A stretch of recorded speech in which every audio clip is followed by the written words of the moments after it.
Movie start होती है और हमें एक आइलैंड दिखाया जाता है। ये समय उस टाइम का था जब वर्ल्ड वॉर 2 चल रही थी। फिर उसके बाद वहाँ पर 2 प्लेन आकर के क्रैश होते हैं और उसमें से 2 पायलट निकलते हैं। वो दोनों एक सोल्जर्स होते हैं जो एक दूसरे से लड़ रहे होते हैं। फिर वो लड़ते लड़ते एक जंगल में पहुंच जाते हैं। फिर उसके बाद उनमें से एक सोल्जर दूसरे वाले को मारने ही वाला होता है कि तभी उनको एक बहुत बड़ा अजीब सा क्रिएचर दिखाई देता है जिसका नाम कॉन्ग होता है और वो उसको देखकर काफी घबरा जाते हैं। और फिर उसके बाद हमें मूवी का दूसरा पहलू दिखाया जाता है। फिर हमें एक जियोलॉजिस्ट की टीम दिखाई जाती है जिसमें एक आदमी था जिसका नाम बिल था। उसने काफी सालों की रिसर्च के बाद एक आइलैंड ढूंढा था जो कि रहस्यमय क्रिएचरों से भरा हुआ था और उसको वहां तक जाने के लिए कुछ फंड चाहिए थे, जिसके लिए वो सेनेटर के ऑफिस जाता है और वो उसी आइलैंड की बात कर रहा था जो हमें मूवी की सेटिंग में दिखाया जाता है। वो कहता है कि वो आइलैंड काफी पुराना है और उस पर काफी बड़े बड़े तरह के क्रिएचर्स भी रहते हैं। इसके बारे में दुनिया अभी तक नहीं जानती, तो क्यों ना हम उन क्रिएचर्स को जाकर वहां पर ढूंढ ले और दुनिया के सामने रखे। पर ये बात सेनेटर को बिल्कुल अच्छी नहीं लगती और सेनेटर उनको फंड देने से मना कर देता है। फिर वो सेनेटर से कहता है पूरी दुनिया इवन रशिया उस आइलैंड को क्लेम करना चाहती है, तो क्यों ना हम सबसे पहले वहां पर जाकर के उस आइलैंड पर उन क्रिएचर्स की खोजबीन करें। फिर सेनेटर उसकी बात को मान जाता है और उसे फंड्स दे देता है। तो अब जाहिर सी बात है कि वो अकेला तो उस आइलैंड पे जाएगा नहीं। फिर उसके बाद वो काफी सारे सोल्जर्स की टीम बनाता है और फिर उसके बाद वो लोग एक गाइड भी हायर करते हैं जिसका नाम जेम्स था और एक फोटोग्राफर भी हायर करी जाती है जिसका नाम मेसन था। और फिर उसके बाद मीटिंग होती है और उसमें ये बताया जाता है कि अगर हम कहीं पर गुम हो गए तो आइलैंड के किस हिस्से पर मिलेंगे। और फिर बाद में वो समुंदर के रास्ते जा रहे होते क्योंकि उनको वहां से फिर उस आइलैंड पर हेलीकॉप्टर से जाना था। पर उन्हें बाद में पता चलता है कि जिस रास्ते से उनको जाना होता है वो रास्ता काफी खतरनाक होता है और वहां पर बहुत बड़ा तूफान आ चुका होता है। और उसके बाद बिल बिना परवाह किए हेलीकॉप्टर्स को उस तूफान के रास्ते भेज देता है और खुद भी हेलीकॉप्टर में सवार होकर चलने लग जाता है। उसके बाद वहां से उनके निकलने की कोई उम्मीद नहीं बची थी, पर वो जैसे तैसे करके उस तूफान से बाहर निकल आ जाते हैं और उस आइलैंड पर पहुंच जाते हैं। और उनमें से एक जियोलॉजिस्ट कहता है कि क्या पता वो बड़े बड़े क्रिएचर्स जमीन के अंदर रहते हों। तो फिर वो जमीन के अंदर एक बम गिराते हैं जिससे पूरे आइलैंड में हलचल मच जाती है और सारे जीव इधर उधर भागने लगते हैं और उनके हेलीकॉप्टर्स पर कोई पेड़ फेंक कर मार रहा होता है। और तभी एक बहुत बड़ा सा क्रिएचर आता है जिसका नाम कॉन्ग था।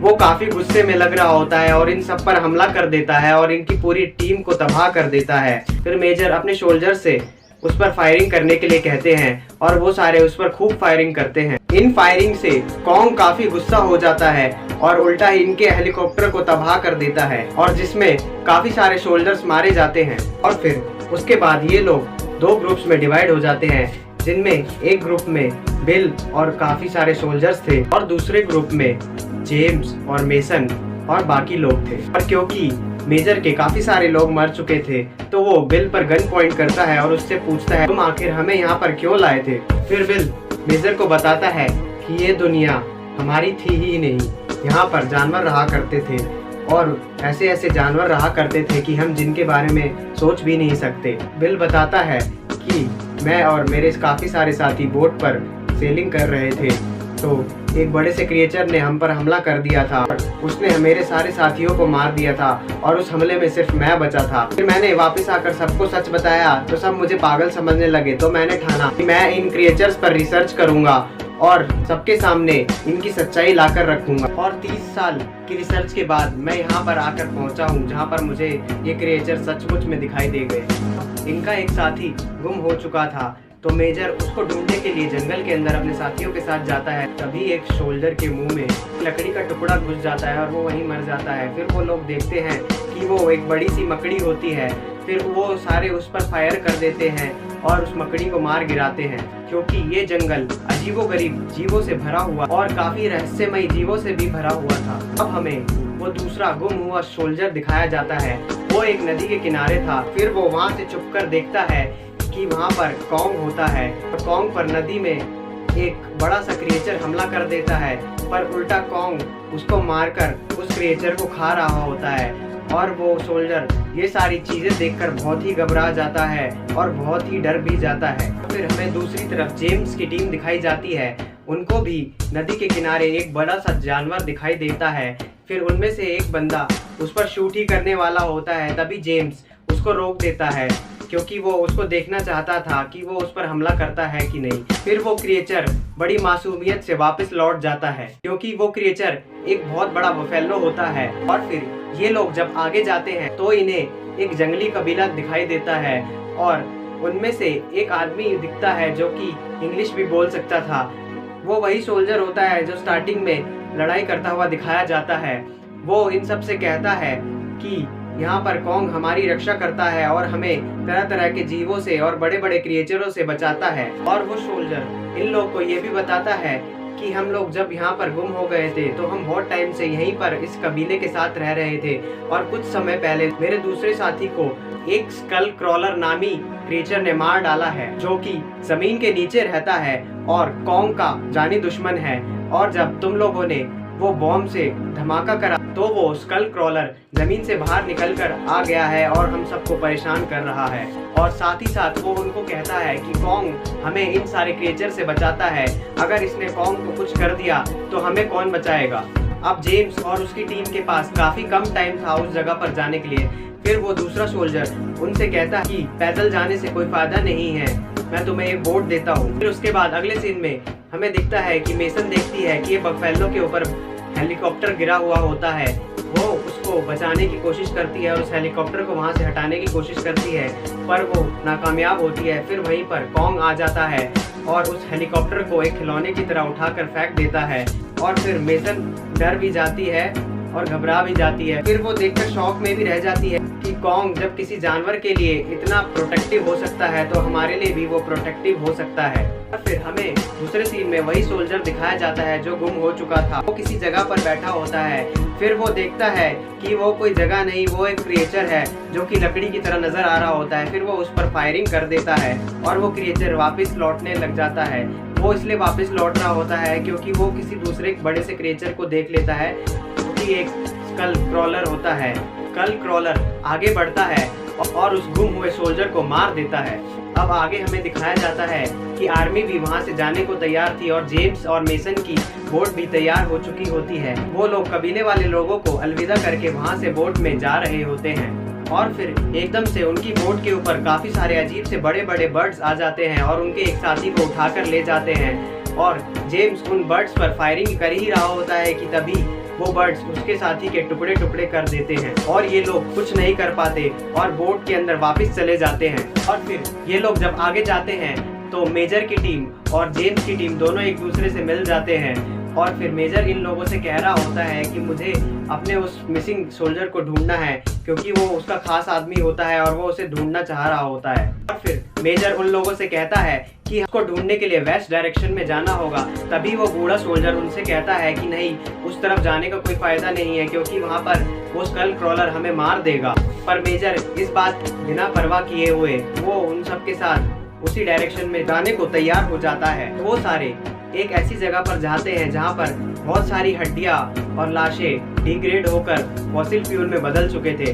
फिर तभी उनमें से एक सोल्जर वहाँ पर सिगरेट पीकर फेंक देता है और वहाँ पर बहुत बड़ा धमाका होता है क्योंकि वहाँ पर बहुत सारा फॉसिल फ्यूल मौजूद होता है। और उस धमाके की वजह से वहाँ के सारे स्कल क्रॉलर्स बाहर निकल आते हैं और उन लोगों पर हमला कर रहे होते हैं और वो लोग भी उस स्कल क्रॉलर्स पर हमला करने लग जाते हैं। फिर तभी एक स्कल क्रॉलर उल्टी करता है और उस उल्टी में से उसी सोल्जर का स्कल निकलता है जो कि मिसिंग हो चुका था। और जेम्स सोल्जर के स्कल को देख लेता है और उसे ये कंफर्म हो जाता है कि वो मिसिंग सोल्जर मर चुका है। और ये लोग वहाँ से अपने आप को बचाकर भाग भी नहीं पा रहे थे क्योंकि स्कल क्रॉलर्स इनके आसपास ही मौजूद थे और वहाँ पर ग्रीन कलर की गैस भी फैल चुकी थी जिससे इन लोगों को उन स्कल क्रॉलर्स को मारने में काफी मुश्किलें खड़ी हो रही थी। ये जैसे तैसे कर अपनी फायर गन से उन स्कल क्रॉलर्स को मार गिराते हैं और तभी जेम्स मेजर को उस मिसिंग सोल्जर का लॉकेट दिखाता है और उसको कहता है कि आपका अब सोल्जर जिंदा नहीं रहा। और मेजर तो जैसे आग बबूला हो जाता है और काफी गुस्से से भर जाता है और वो ये ठान लेता है कि अब वो कॉन्ग को मारकर ही रहेगा। और फिर उसको सब ये समझा रहे होते हैं कि कॉन्ग का कोई कसूर नहीं, बल्कि वो उल्टा हमारी रक्षा कर रहा है, और अगर हमने कॉन्ग को कुछ कर दिया तो वो स्कल क्रॉलर्स हमें जिंदा नहीं छोड़ेंगे, हमें मार डालेंगे। लेकिन वो मेजर काफी जिद्दी होता है, तो जेम्स उस मेजर से कहता है कि आप लोग उस तरफ चले जाएं, मैं आप लोगों का अपने साथियों के साथ बोट में इंतजार करूंगा। और फिर ये लोग फिर से 2 टीम्स में डिवाइड हो जाते हैं, और फिर हमें रात का सीन दिखाया जाता है और हमें दिखता है कि जेम्स और मेसन एक पहाड़ की चोटी पर बैठे होते हैं, और तभी उनके सामने कॉन्ग आ जाता है। फिर मेसन कॉन्ग को टच कर रही होती है और उसको सहला रही होती है, तो कॉन्ग उसको कुछ नहीं कहता। तो मेसन ये देखकर बड़ी खुश होती है कि ये वाकई में एक अच्छा क्रिएचर है। और अगले सीन में हमें दिखता है कि उस मेजर ने नदी के किनारे काफी सारे बॉम्ब्स लगा दिए होते हैं, और जैसे ही वो बॉम्ब्स ब्लास्ट होते हैं तभी कॉन्ग आ जाता है और उन सारे सोल्जर्स को मारने लग जाता है, क्योंकि वो उसके प्लेनेट को तबाह कर रहे होते हैं और उसका प्लेनेट खराब कर रहे होते हैं। पर आग इतनी ज्यादा होती है कि कॉन्ग खुद उसमें जलकर बेहोश हो जाता है, और तभी मेजर अपने सोल्जर्स को और भी ज्यादा बॉम्ब्स एक्सप्लोड करने को कहता है कि तभी जेम्स वहां पर आ जाता है और वो मेजर से कहता है कि कॉन्ग हमारा दुश्मन नहीं है, तो मैं तुम्हें कैसे समझाऊं कि वो हमारा दोस्त है।